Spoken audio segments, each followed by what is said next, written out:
nidaamka difaaca cirka ee Turkiga ayaa isku diyaarinaya inuu ka hormaro S-400 waxa uu hal mar burburin karaa 10 bartilmaameed.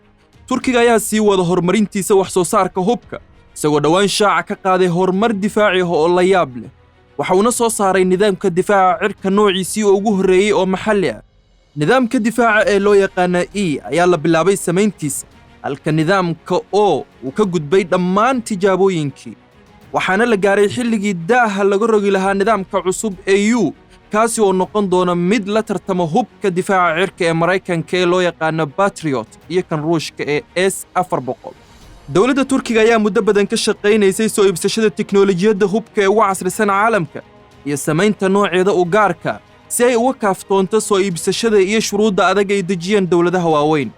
tani waxaa sabab u ah siyaasadda miisaaman ee Turkigu kula macaamilo quwadaha waaweyn.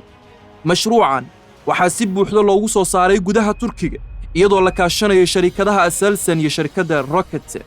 nidaamkan gantaalada cirka oo tijaabooyinkii oo idil guul ku soo dhamay waxa uu diyaar u yahay inuu qabto hawshiisa. hubkan cusub ee gantaalada difaaca cirka ayaa awood u leh qabashada, toogashada, kormeerka iyo burburinta 10 bartilmaameed markiiba. hubkan waxa uu iska difaaci karaa diyaaradaha dagaalka noocyadooda kala duwan, diyaaradaha duuliye la'aanta iyo gantaalada hawada sare. sidoo kale waxa uu leeyahay jawaab celin degdeg ah iyo agbadasho taatika ah.